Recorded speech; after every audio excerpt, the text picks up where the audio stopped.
evening, everybody. My name is Charles Gilbert.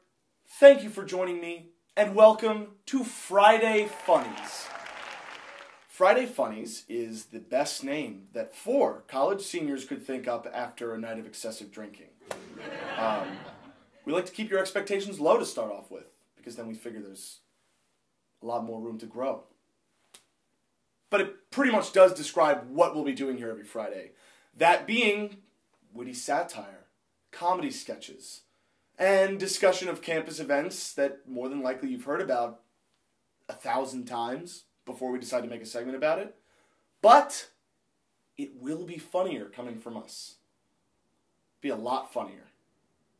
Trust us. This is Friday Funnies, the show that we find funny, but you probably won't. It has been a rather bitter day for us here at Syracuse University, and by bitter I am not just talking about the bitter cold outside that makes everybody miserable and that much less likely to go to class.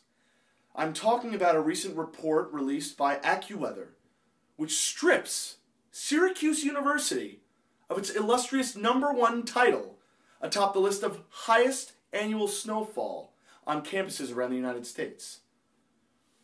Who could strip Syracuse University of the #1 title of highest annual snowfall in the country?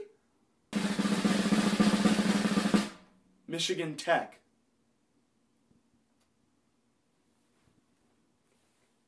I didn't know that Michigan Tech existed until I read their name on a screen saying they are now #1 atop the list of highest annual snowfall in the United States. Who knew? It's disappointing.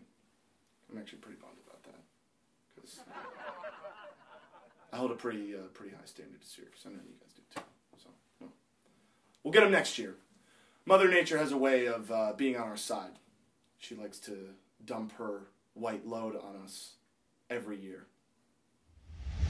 Back on the topic of bitter cold, what is proper attire when facing sub-zero temperatures? I've got one word for you, and it might surprise you. Layers. Layers. Yes, layers, ladies and gentlemen. A sweater plus a jacket. Gloves plus a hat, and possibly a skull cap.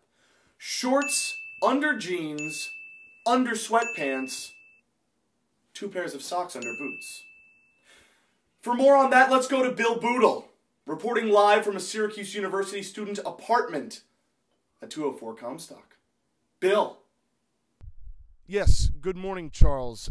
This is Bill Boodle reporting live outside of my apartment, where it is currently -8 degrees with an added wind chill of -22.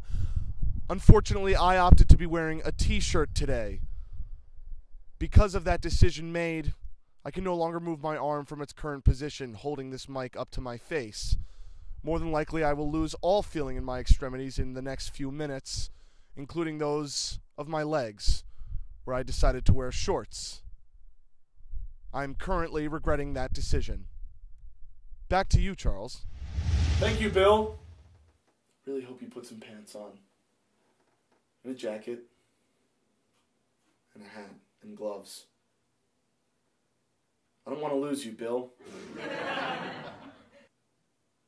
Anyway, in another story having to deal with this awful cold, students who have been camping outside of the Carrier Dome in anticipation for the February 1st game against Duke have been told by Otto's Army that they can no longer camp in these sub-zero temperatures. They released an official statement preventing any student from camping outside of the Carrier Dome until temperatures reach a reasonable level.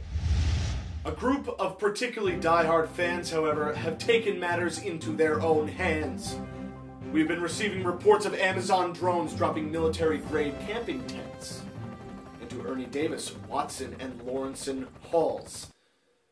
These military-grade camping tents are armed with the most effective winter camouflage on the black market, rendering them virtually invisible to the naked eye. There have been reports that these camping tents are currently being used in this below freezing temperature as we speak, and have been so for the last 2 days. 48 hours. In an unrelated story, 16 students are currently being treated for hypothermia, frostbite, and other below freezing related injuries at Upstate Medical Hospital. We wish them the best and the quickest return. Syracuse University's new chancellor, whose name is in the subject line of the 5 emails that are currently sitting at the bottom of my trash folder, has been engaging in a bunch of PR stunts here on campus, trying to show that he too can live the real Syracuse experience that only we as students know. Let's see what he's done. Number 1, he attended a lava pour, which is...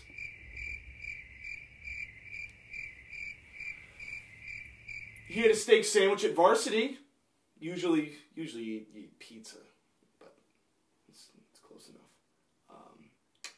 He spent a night in BBB, where more than likely he used a bathroom that was misused earlier that night by his roommate and his girlfriend.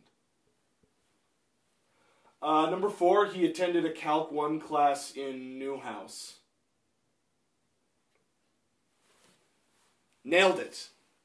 That is the Syracuse experience. Only thing you have left to do is to go to a frat party.